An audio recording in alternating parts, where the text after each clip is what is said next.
Hey, guys, this is Thom Mathews, and you're listening to WithoutYourHead.com. Stay tuned. Oh, excellent. It'll go much smoother that way, I think. Yeah, I would think so. You just make up answers to questions. Yeah. I'll just start talking. I'll just read from a book or something. Just read your own Wikipedia. Well, that'll take about 2 minutes. All right, so I guess we should introduce him. All right, you ready to go? I am ready to go. All right, welcome to Without Your Head, the station of decapitation. I am Nasty Neil. And I am Annabelle Lecter. Yes, and this is Zombie Month, and we are joined by one of my personal favorite zombies, Allan Trautman. Hey, how are you guys? Doing well. Fantastic. How are you? I'm doing great, thanks. Zombie Month, huh? Yes, and just to make that clear, he played a great zombie, not that he is a zombie. Okay, yeah, I was feeling that way this morning when I woke up, but I'm much better now after my coffee. Yes, excellent. So you also have a website, allantrautman.com, and we'll put that up on our website so everyone can check that out. Oh, far out. Mm-hmm. I didn't want to, since it's Zombie Month, I did want to bring up that, as far as I know, you're the first zombie to speak in film. Yeah, well, I think mine was among the first in that film. That film, The Return of the Living Dead, was certainly, I think, the first one that had zombies talking. I don't know if I had the actual first line of zombie dialogue or not, chronologically in the film, but certainly it was one of the more memorable ones. Yeah. We talked to Thom Mathews recently, and it brought this up was, nowadays, I mean, if you see a zombie, people say brains, and it's almost less like so associated with zombies, but that wasn't a thing until Return of the Living Dead. And yeah, that's really cool. I mean, any pop reference now to zombies is always about brains. Jon Stewart's always it's the go-to reference for zombies now, is about what they say and what they want, brains. And it was an innovative thing back then. Dan O'Bannon was really trying to figure out what's going on with these zombies physiologically, and I think that's been a process over the last generation of filmmakers, really, as they explore more and more aspects of what it means physiologically to be a zombie. Certainly, they did some explaining like that in Walking Dead at the end of the first season, and every zombie film, serious zombie film, seems to put their own spin on that. But Dan's was pretty specific about why they were eating people. What do you think about? Just out of curiosity, have you seen 28 Days Later, and are those zombies? I've seen bits and pieces of it. I don't know. I'm trying to remember. I don't think I saw it when it was out in the theaters, and I just like the world is over, and he's got all these kind of rabid people around. They act like zombies. Right. So for the purpose of storytelling, yeah, they're zombies because they're ex-people who are still walking around causing havoc. That's sort of a catch-all definition, I think, of a zombie. Anybody who should have died but is still walking around driving the plot forward. I'm totally with you on that. This is a conversation that Neil and I had recently. I'm right there with you. Mm-hmm. Oh, okay, good.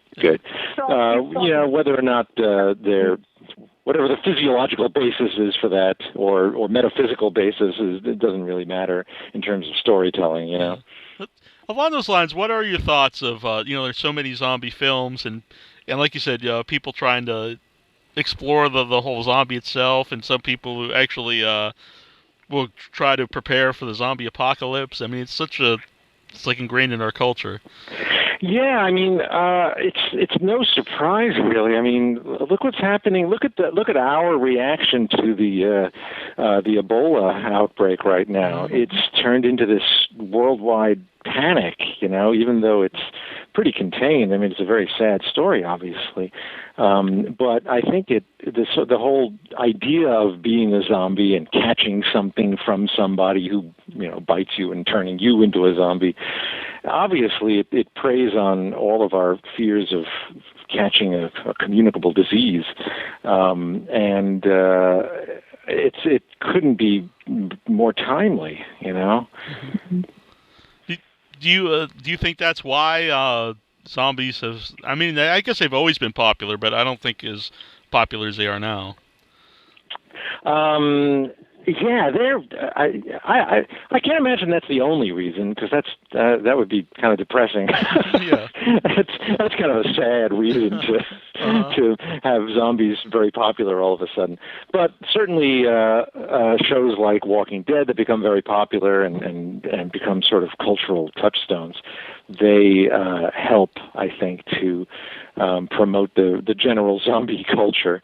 But there's always been something very cool about zombies. They're unstoppable in certain ways. They're really creepy if they're done right. And for some people, it's like spiders. They just grab you the right way, and it's like, they're scary. I can't look at them. Just the idea of them is pretty creepy. Yeah. And the thing is, you can see loved ones turn into them. That is pretty scary to think about. Like you were mentioning the disease, but just the concept of I could be this, and maybe I would see my family like this. There's a lot of scary stuff to zombies.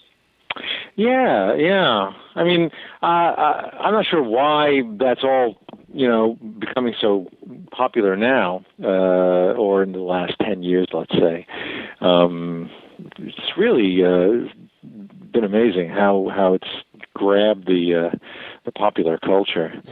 But, it goes back to, you look at something like Thriller, for that matter, and Michael Jackson, and that was a huge, obviously, moment in pop culture, and it was totally, based on turning him into a zombie, which was like so cool. Which was referenced in Part 2, Return of the Living Dead. Yeah. So life imitates art, imitates life, imitates art, blah blah blah. Yeah. You brought up Dan O'Bannon, and just wondering, like, when you're playing Tarman, there's a lot of comedy in the movie, but it's also creepy at the same time. How much was there like a line you couldn't cross to keep Tarman like still funny in the movements, but also still creepy? No, I didn't consider the comedy at all, because with the best comedy is always when the performers are taking it really seriously. They're not trying to make jokes. They're not trying to be funny. They're just characters fulfilling their destinies to the best of their abilities, against all odds. And if you set up the circumstances right, and if you set up the characters right, and if as performers you just pursue those characters' wants in an honest and direct way, it should be pretty funny, and I think that's what happened. Certainly, actors like James Karen know how to bend it just slightly in order to pump up the comic elements, but still, his performance is essentially a dead serious performance. He's just playing a character that's a little theatrical, He likes, obviously, in that first scene where he's trying to scare scare him into scattering all of his desk stuff all over the place. It's just pursuing that character in a serious way, and I think that's what I was doing. It's just like, well, I got to play this character. I never for a minute said, well, what can I do to make it funny? I just was trying to move in such a way that it fulfilled the character requirements, which was that he was one step away from just falling apart. So how much of that would you attribute to, because we've talked about soundtracks a lot, how much you attribute to the way the film was edited and the music behind it for that changeover from something that really could be very, very scary and creepy into something that is quasi-comical? Oh yeah, certainly the music plays a big part in that, because up until then, a scary movie would have quote unquote scary music. It was either this corny, theremin stuff from the 50s or just overwrought orchestral music, but this one using very modern, current, contemporaneous music, especially with the punk scene, which was all about, rebellion and on the one hand and partying on the other, was just it set the tone perfectly. The ultimate rebel is a zombie is kind of an ultimate rebel. He won't die. He's supposed to be dead, but he's not. So it dovetailed beautifully with the music dovetailed beautifully with what the movie was trying to do, and I think it kind of amplified those comic moments, especially when the music just comes in after a particularly horrific scene, and it acts as a commentary on what you just saw, and you can't help but laugh.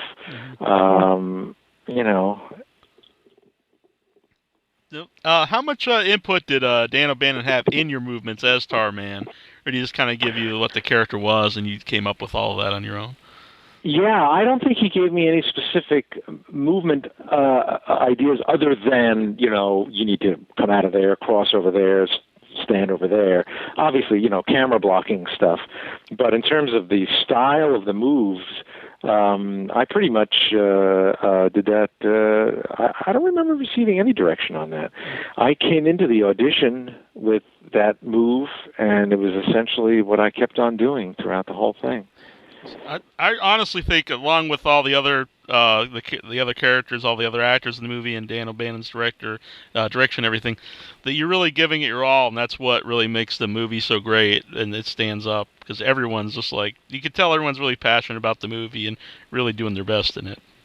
Yeah, everybody's just taking it really seriously. It would be easy to sort of think, oh, well, it's this low-budget horror film, and it doesn't make any sense. How could zombies crack through people's skulls and eat brains? It's just nonsense. And if you think of it that way, you may not, it would probably show in your acting. But obviously, Dan O'Bannon knew what he was doing with the casting, which was uniformly great. Every actor was just perfect in their roles, I thought, and really took it seriously as actors, and that's what made it work, that, and there was a 2-week rehearsal process beforehand. I wasn't involved in that because I just needed to pop out and scare them, but but it really showed in the ensemble nature of the movie, with people talking over each other a little bit. It looked very alive. It didn't look, scripted. It was really well done. Yeah. What was the response? You all put in this major effort to make, like you've been saying, this sort of serious, dramatic film about zombies, and then afterwards, when you see the final cut and it has the soundtrack and it has that kind of comic element, what did you feel about that? Was it shocking or disappointing, or did you get right into it? Yeah, no, I got right into it. I was surprised at how funny it was. I had no idea. Of course, number one, being in that Tarman suit with the head on most of the time, I didn't get to soak up too much atmosphere about what was going on the set. But and I knew what I had to do, and I was just thinking about my character, which, ultimately is what your responsibility is when you're an actor. Is your responsibility is to your character, and so I was just taking care of that. And when I saw the finished product, it was like, holy moly, this thing is great, is really funny. I had no idea. You read the script and it doesn't necessarily pop off as a comedy. I thought it was a horror film and a kind of a had some new twists and things like that. But I just sort of said, okay, I just sort of accepted it and moved on because I wasn't trying to analyze it in terms of a piece of work necessarily. I was looking for what my character was all about, Mm-hmm. and I knew what I had to do to fulfill the requirements for my character. But when you see the whole thing put together, it's like, oh my God, the music and the like you said, the editing and everybody's performances. It was just this wonderful, sort of like a souffle, it's pumped up at just the right amount, and it stays afloat somehow, where by all means, it should not make any sense whatsoever, but it works great, Now, how could you see very well with the head on and all the makeup? No, I could see out of the pupils in the fake eyeballs in the mask that I was wearing, and I was wearing a full headpiece over my head. And the only thing I could see out of were just the pupils, the center pupils in the eyeballs. So that was it. There were a couple of times where I had no idea where I was, but it wasn't terrible. I could pretty much see where I was going as long as I was careful. Mm-hmm. Now, I know it said that Dan didn't tell Beverly Randoplh that the step was broken when she's running away from you in the scene in the basement, and to get her legit reaction, I guess, from breaking through it. Do you remember that at all? That when that was being filmed? No, I don't. I can't recall if I was actually there for that shot, okay. Because I think it happened on a single. I think it was just her. I can't remember if the camera panned off of me or not. I really have no recollection of it one way or another. I know I've heard her tell that story. Yeah. But I can't remember. Mm-hmm. Now, how different was filming the sequel as compared to the original one? Well, it was quicker. I think I worked one night. It was pretty fast. What struck me was, all I had to do was the set was this the end of a big drain pipe that me and the kid come out of, and the drain pipe has some water dripping out of it, and then there's like maybe 5 feet below that there's like a pond or a puddle of water.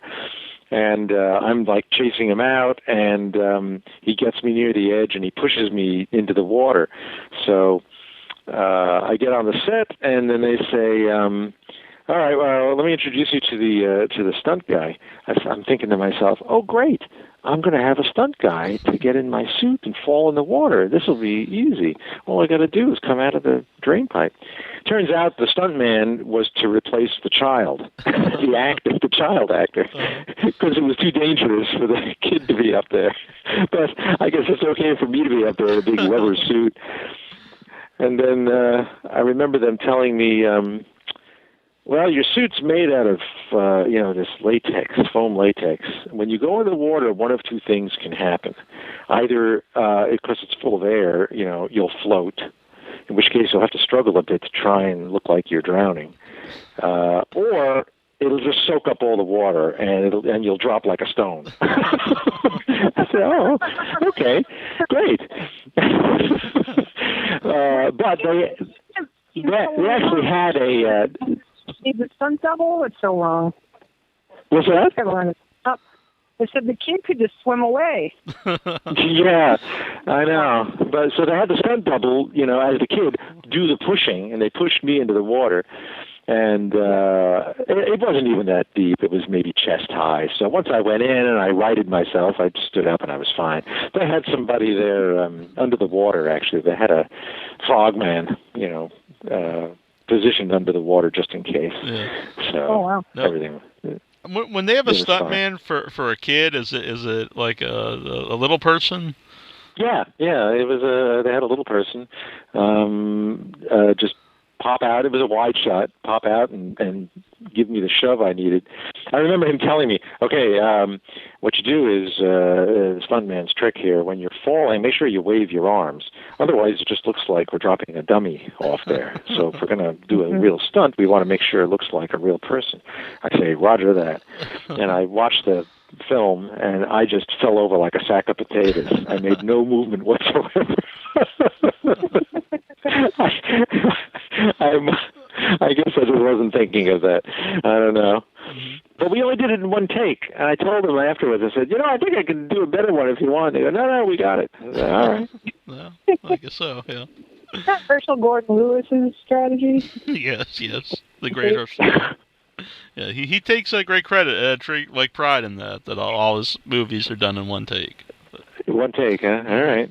So that must be perfect. Yeah, and it totally shows in his films. They're perfect something. I know you said it was only about chest high, but did you sink or did you float when you hit the water? I was in for such a short amount of time. As soon as I hit the water, it was like, okay, where am I? I felt my feet on the ground. I could get my feet on the ground, and then I stood up, and it was like it didn't really matter. I'm sure it absorbed some water because it was pretty heavy when I got out. I gained about 10 pounds standing in the water. Why did they change Tarman's appearance quite a bit for the second one? Well, I think they were trying to make some improvements. The first one was done by Bill Munns, and then they brought in Kenny to do some rebuilds on the face. I think he added some articulation, and then I believe they called Kenny back to do it from scratch for the second movie, just to build a new one, because obviously, I have no idea what happened to the old one. It probably just fell apart. Foam rubber does that after a while, especially after it was just pretty disgusting by the time I was done with it. I don't think you'd want to use the same one. I know I wouldn't have wanted to use the same one. Here's this 2-year-old suit that's been sitting in the closet stinking for a while. You wouldn't mind putting it back on, would you? Yeah, I would love to see the look on the dry cleaner's face. Guys, how much to clean this thing? Yeah, it'll be ready Tuesday. It just helps you get into the role of a zombie. What's that? It would help you get into the role of playing a zombie with all the smell. Yeah, you've got to figure they should pretty much stink anyway, right? They're like rotting. They should be like awful. It's like one of the worst smells in the world is like, rotting people. How do you know about this? From watching SVU. Oh, okay. I thought maybe it was personal experience. I don't know. No, it's just any cop show will tell you that. Right. Have you ever thought about what Tarman was like in life before he became a zombie? I didn't. I kind of figured if he's behaving this way now, he must have lost most, if not all, of his humanity. Excuse me. No problem. So I was just concentrating on the task at hand. I figure if I created a backstory for him, I don't know how much of that is going to show through. Yeah. Really, it didn't. I didn't think any of that would matter. Mm-hmm. Has any fans ever came up with anything, or? No, it's the first time I've ever heard that question about who he might have been in his actual life. Mm-hmm. I don't want to say former life because he's not really alive. That's very true. A great graphic novel. Yes. Yeah, there you go. Uh-huh. Yeah, it's the prequel. Yeah, the origins of Tarman. I think we just figured out how to make a sequel to Return of the Living Dead. I think so. To reboot the series. Mm-hmm. Now the whole prequel. Yeah, it's big. Yeah. Yeah. Allan Trautman's back to reprise his role. Yeah, and so I can play it. I don't have to be exactly the age I was back then. I was like 29 or something when I played it. I could be myself now. Exactly. So, Exactly. And I can show you, and you can see how I die. So anybody listening, we totally have a plan to this idea, the three of us right now. Mm-hmm. I know, this is a great idea. It should be like I'm a scientist who made this trioxin stuff, and it goes horribly wrong when I'm experimenting with it, right? So you're almost like your own Frankenstein's monster. Yeah. Both I think doctor that makes sense, because you're definitely the grossest looking.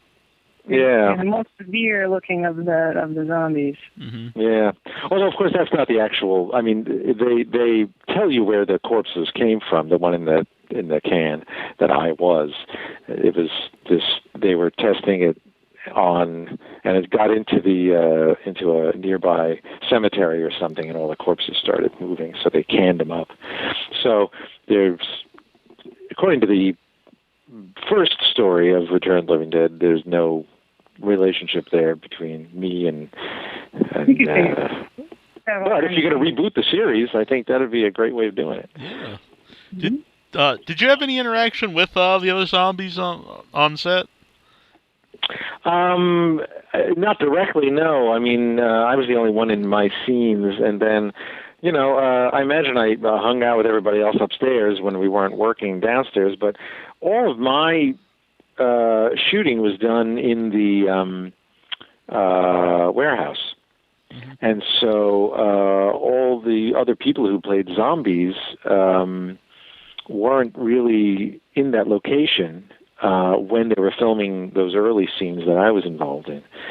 So I was only, I only hung out with the people from, in those scenes.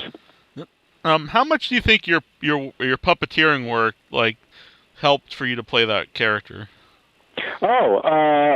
It's actually a very similar thing. I mean, the puppeteering and doing full body work, or even just mask work, where you wear a mask and your body is visible. They're all just points on a spectrum, on a line of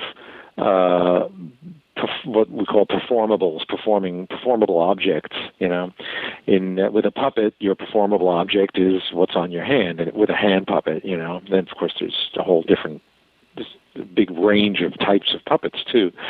But with Tarman, the performable was the suit that I was wearing.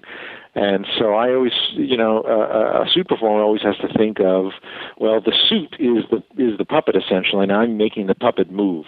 I have to move in such a way that the suit gets across the intentions that I want to project.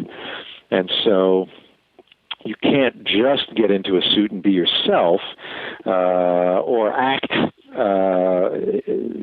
normally.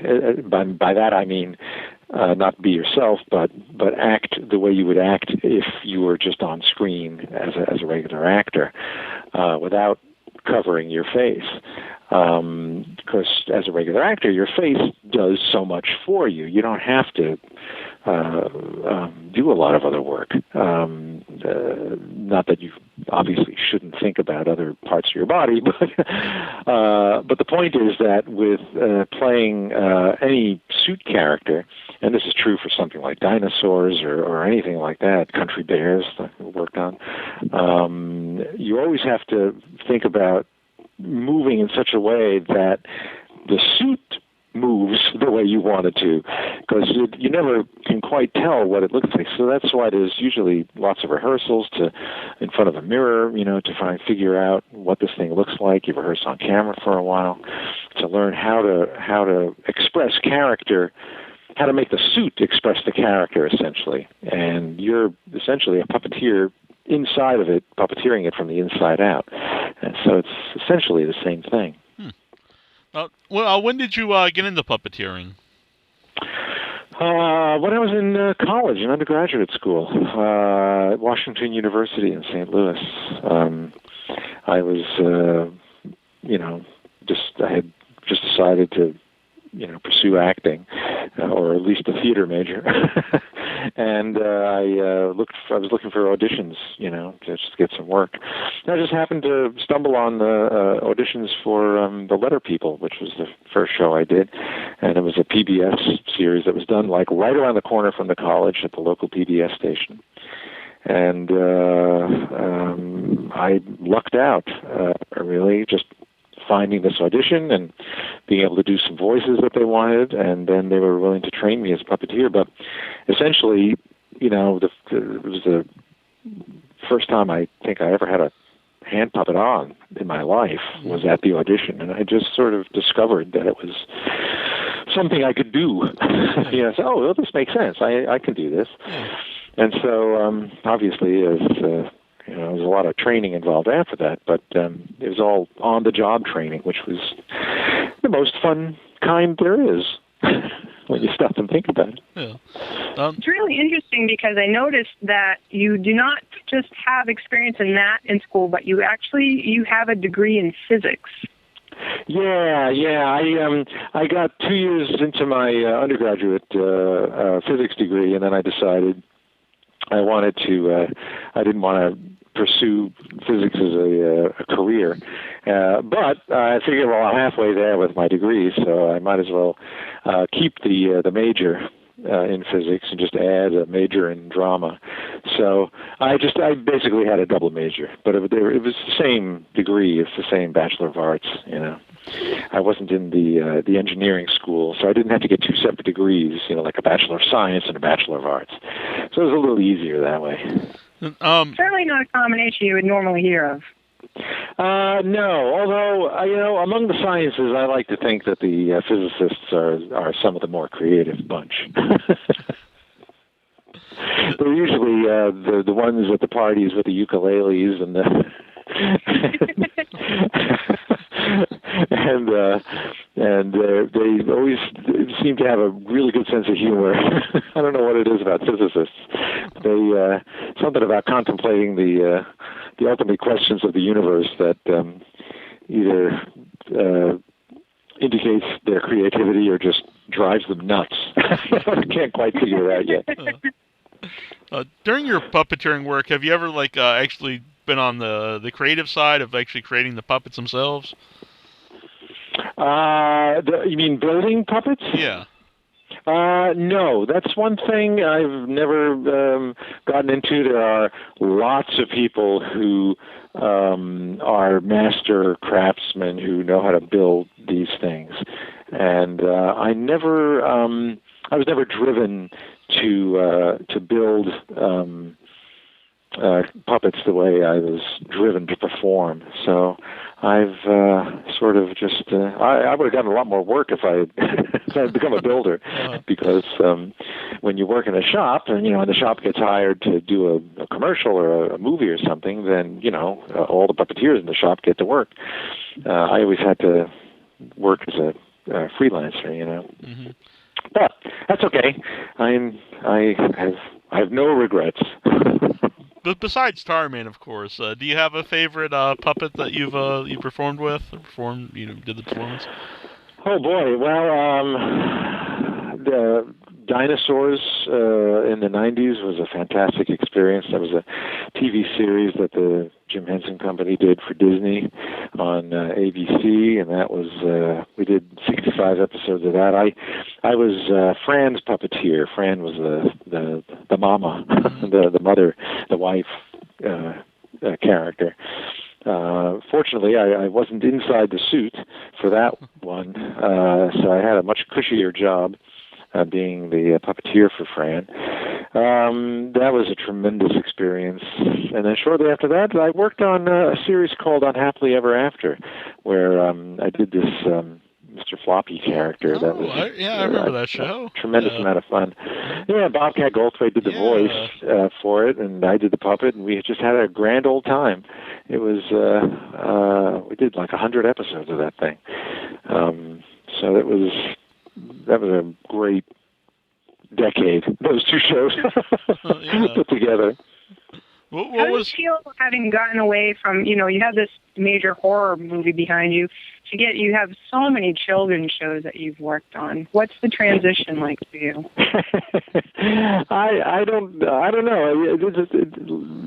As a performer, our lives are one transition after another. Every project you go to, it's you go to something else. I'm performing now with Henson Alternatives Puppet Up. That's a puppet improv show for adults that's been touring, all around the world. And that's it's kind of an adult show. It's improv, so it's PG-13, R-ish, and it's a live show, so anything can happen. But when you're doing a children's show, you show up the next day and on the set for a children's show, and you're like, oh, okay, I guess I won't curse as much.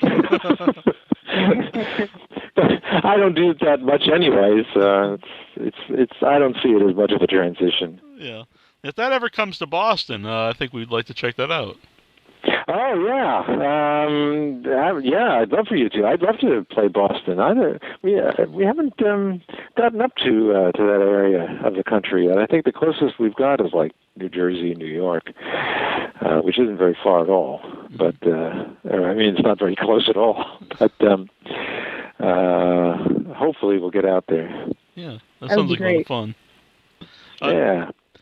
Besides, leave a Twitter message for hashtag Puppet Up and let them know where you want it to come. Yeah, I'm gonna write that down now so I don't forget. Puppet Up. I like that. I do want to mention too. You'll be in New Jersey next week for Monster Mania. Oh yeah. Speaking of New Jersey, so I'm looking forward to that. Yeah, it's like a loaded lineup. They usually are. Yeah, these things are getting really big and popular. Some of these things are just insane. They're like turning into Comic-Cons. Yeah. Well, of course, they have hundreds of thousands of people who come, but I think yeah. At least you can walk around. It's I don't know if I've never been to a Comic-Con, but I don't know if the experience would be pleasurable for me. It sounds exhausting. Yeah. It just sounds like a huge number of people. And very large costumes that you have to, navigate through the halls around. Yeah. It sounds like a lot of work. But that's okay. But I'm looking forward to next weekend. Yeah, that sounds like a lot of fun. Yeah, since you've been doing it's always great meeting the fans. Mm-hmm. Yeah, I was just asking, since you've been doing the conventions, have you enjoyed that experience? And not only meeting the fans, but meeting, the other cast members from Return of the Living Dead. And oh yeah, we all get along great. It's really kind of odd in the industry. I can't think of too many other shows that have these regular cast reunion appearances we're all having such a good time too. It's nothing like like the cast of Galaxy Quest who are just really pissed off at their lives and can't stand each other. It's the exact opposite of that.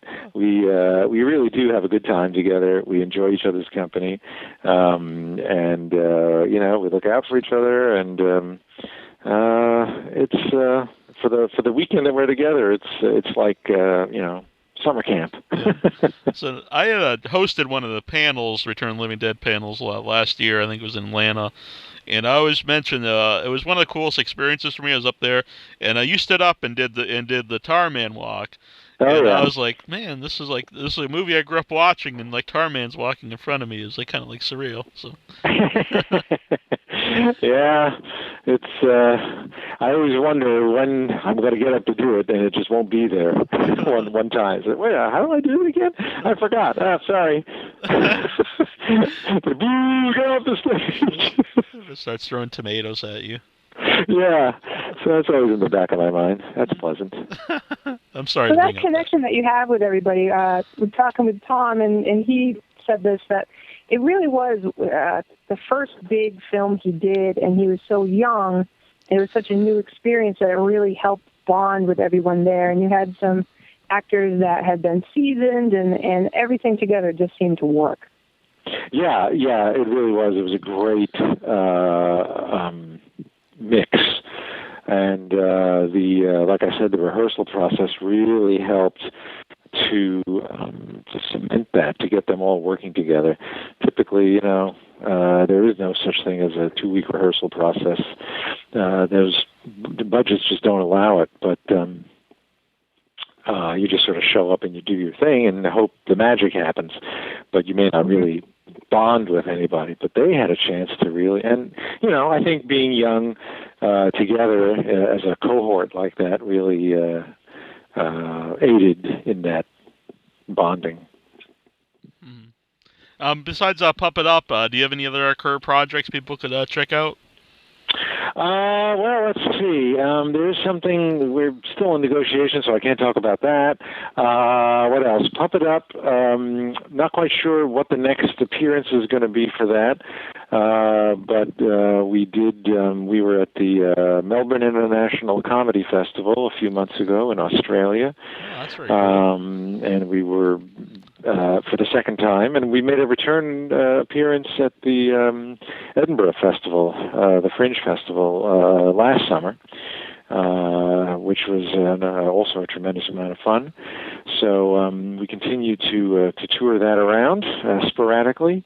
And let me see, do we have any other upcoming... No, I don't think there's any other big projects coming up that I want to tout. So I'll have to take a rain check on that until I finish negotiations with this other project. Well, you can let us know if that pans out. Yeah, all right, we'll do. All right, you come back on and tell us all about it. Okay. Yeah. So I was doing bring up AllanTrautman.com. You guys can check that out. And do you have any other like Facebook or Twitter that people can follow you on? Yeah, Twitter is at Allan Trautman, and it's ALLANTRAUTMAN. I have a weird spelling. And there is a Facebook page. I think it's Facebook/Allan's Fans, I think is what it is. Yeah, Allan's Fans without the apostrophe. AllanTrautman.com is my homepage, so you can see clips there and of all of the different things I've done. Very cool. Do you have besides Return of the Living Dead? Are you a fan of zombie films in general?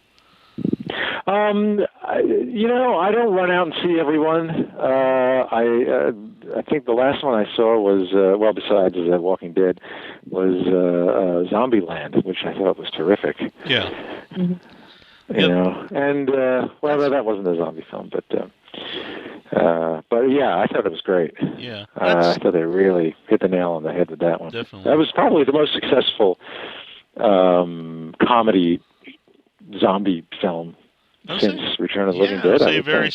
That is a hard thing to pull off, I think. Yeah. Because they tend to go too much comedy, and then it kind of fails. But you have to have both. You have to have the it's a scary movie on its own. Shaun of the Dead is excellent. Yep. Shaun of the Dead's also good. That's a good point. Oh yeah. Shaun of the Dead was good. That was It's slightly different kind of humor, but very funny. Also very funny. Yeah, I forgot about that. And then there's Cabin in the Woods, which isn't zombie, but it's certainly a very successful, very funny horror film. Totally original. I love that movie. Oh, just really clever. Mm-hmm. It's like a meta horror film, which is great. And I always thought America, even though that's a werewolf movie, there are zombies in American Werewolf in London, and that's another one I always thought really pulls off. Oh, that's right. Yeah, what's his name? Becomes, decays every time you see him a little bit more. Yeah. The part in the theater when they're talking, all the dead people there. That's my favorite part of the movie. Yeah. The whole thing's great though. But I want to thank you for coming on again. Hey, my pleasure. My pleasure. Anytime. All right. We'll have Allan Trautman on next week. No, I'm just kidding. It's the Allan Trautman Show. Exactly. So, we'll talk to you soon. Thank you for doing it. Okay, thanks, Neil. Take care. Bye-bye. Bye, everyone. Bye. This is Brian Peck, Scuzz from Return of the Living Dead, and you're listening to WithoutYourHead.com.